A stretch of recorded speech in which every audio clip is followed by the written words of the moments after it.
Tobey Maguire's Spider-Man versus Andrew Garfield's Amazing Spider-Man. Who's the better hero of the two? Let's find out by comparing them using several criteria. Now, the question is, which character is the better hero, not the better Spider-Man? I'm sure both of them have their comic book accuracies and inaccuracies, but that's a separate topic for another discussion. I'm simply focusing on the general virtues or errors that have come to characterize both of these Spider-Man. A good place to start would be the initiating point that sparked their journey as a hero, namely their responses to Uncle Ben's killer. For Tobey in the first Spider-Man, we'll never know for sure what Tobey would have done to the culprit that he caught in the warehouse, as he accidentally fell backwards and concluded his human experience of his own accord. Due to this sense of closure, Tobey is free to move on and completely use his gifts for the good of the public, unlike Andrew, who is singularly focused on finding the suspect. For Andrew's Spider-Man, his killer escapes justice, and Andrew goes on a city-wide hunt driven by a personal vendetta for vengeance against Uncle Ben's killer. Now, of course, for anyone in Andrew's situation, that is a completely understandable response in wanting to see some justice being administered against a person who took the life of a beloved family member. Even Tobey would have done the same in his shoes, as during the events of Spider-Man 3, when Flint Marko was retconned to be the true culprit. Tobey goes on a similar trajectory as Andrew, focusing his efforts on finding Marko for vengeance. Andrew eventually does let the issue go and appears to have made peace with not knowing or finding his Uncle Ben's killer. As for Tobey, he goes one step further in actually forgiving Flint and extending mercy to him. And as we see in the events of No Way Home, the forgiveness was one that stood the test of time. Now, of course, it was a tremendous help that Flint was sorrowful over his actions and expressed heartfelt regret. To be fair, if Andrew had caught his uncle's killer and he was also just as repentant, perhaps Andrew might have also extended forgiveness to him as well. We can only speculate, but going solely based on what is actually shown to us in the movies, I'd say that Tobey had the better response. Again, Andrew might very well have done the same in extending forgiveness in a similar situation, but it's still an unconfirmed possibility, while Tobey's response is a definite confirmed one that we actually see on screen. And because of that, I think I'll suggest Tobey as the one who had the better response in dealing with Uncle Ben's killer. Next, for our second criteria, let's take a look at their approach to romantic relationships while handling the pressure of being Spider-Man. The message in both franchises is clear, that being Spider-Man poses a risk to your loved ones around you. For Tobey, he recognizes this risk and rebuffs the advances of MJ. Only in Spider-Man 2, when he believed he had lost his powers, did he try to recapture the romance. But then, after regaining his powers and defeating Doc Ock, he goes back to his default stance and breaks it off with MJ again, telling her that Spider-Man will always have enemies, and that would put a target on her back. So Tobey was willing to sacrifice his love life for the sake of carrying on his responsibility as Spider-Man. It was only after MJ showed up on his doorstep and declared that she was willing to accept the risk that Tobey changed his mind. For Andrew, he also recognizes this risk just as much and is torn over involving Gwen in his life, especially after the promise he made to Captain Stacy in his final moments. And just like with Tobey's MJ, Gwen insisted that she was acceptable with the risk involved in dating Spider-Man. Andrew and Gwen try to keep it platonic for a while, but eventually Andrew gives in and resumes his romantic relationship with her. It was Andrew who was the one who initiated it, as Gwen thought it best that she depart to England for Oxford. And as things turned out, Gwen soon died at the hands of Harry Osborn. Something which we can't totally blame on Andrew, as it was Gwen who chose to put herself in harm's way and enter the fight zone. But the point remains that despite Gwen trying to distance herself from him by going to Oxford, Andrew was the one who pursued the relationship. With Tobey, it was the other way around, with MJ showing up at his door and insisting on the romance. So it would appear that Tobey has a wiser approach with regards to his love life, in being willing to walk away from MJ to keep her safe. Again, Andrew did walk away for a time too, but perhaps his mistake was being the one to resume the relationship with Gwen, and this is all made worse by the fact that he made a promise to her dying father as his last wish. So in terms of their approach to handling their romantic relationships as Spider-Man, I'd give Tobey the win on this one. Next, let's compare their struggles in civilian life due to their time as Spider-Man. Being a hero has its challenges, but it's made even more difficult if it makes your daily life much more of a hassle.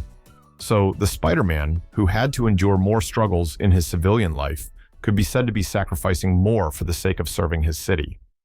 For this one, the clear winner is Tobey Spider-Man. He had to juggle multiple jobs, study for his academics in college, and still spend whatever time is left with friends and family, all while a huge chunk of his time is taken out to be the friendly neighborhood wall crawler. Now, all that's admirable, but with one caveat that perhaps it's somewhat self-inflicted, as maybe Tobey should have continued to stay at his Aunt May's house rather than renting his own apartment. If he did, he could have saved on the cost of accommodation, which is almost always the biggest of anyone's expenses. That way, he wouldn't need to work as much and would have more free time on his hands. But then again, maybe he was afraid that if he had stayed with his aunt, he might not have been able to keep his identity as Spider-Man a secret for long, and so he thought it best to have his own place. Plus, being nearer the heart of the city puts him at a prime spot to swing into any crime or emergency that requires his intervention. For Andrew, his Spider-Man is a bit more well off, with an Aunt May who can still support him financially. The demands on him aren't as much, and he does earn some income of his own through selling pictures of Spider-Man to the Bugle, but overall, financial troubles are not really a looming concern for him. Sadly, we never got an Amazing Spider-Man 3, where perhaps we would see how Andrew's Spider-Man would juggle the various demands of life with a secret identity. But for this one, Tobey's Spider-Man is the one who had to face greater struggles in his civilian life, and that certainly adds to his heroism. Moving on, for our fourth criteria, let's take a look at the enemies that they fought. The greater the enemy, the greater the hero needed to overcome them. So perhaps we need to start with answering the question of which of these two Spider-Men had the most powerful foe. So for Tobey, we have the Green Goblin, Doc Ock, the Sandman, and Venom. For Andrew, we have the Lizard, Electro, and the Green Goblin. Now, I'm not going to bury the lead here, and I'm just going to say it outright that I feel that the most challenging opponent here, at least from a physical standpoint, is that of the Lizard from The Amazing Spider-Man 1. All of the other opponents are either not as powerful or they have crippling weaknesses. For the Green Goblin, we see that Tobey just needed to dig deep, and he could be beaten. For Doc Ock, his arms lose a lot of their effectiveness when he's submerged in water, as they don't have anything to anchor themselves to for support. As for the Sandman, he disintegrates when he gets soaked in water. Venom has a weakness against high-frequency sound waves. Electro is also weak against water, and for the Green Goblin here, he's about the same in combat to the one from Tobey's universe. For the Lizard, however, he has no blatant weaknesses for Spider-Man to exploit, and physically, he represents the biggest threat due to his unlimited regenerative ability. I mean, he can recover from a barrage of gunfire in a matter of seconds and recover lost limbs just as fast. That's like going against a stronger and more agile version of Wolverine. The longer the fight goes, the more it lies in favor of the Lizard, since he doesn't sustain any injury. In their final fight, Spider-Man was put into a chokehold. If Captain Stacy had not intervened, Spider-Man would have been done for.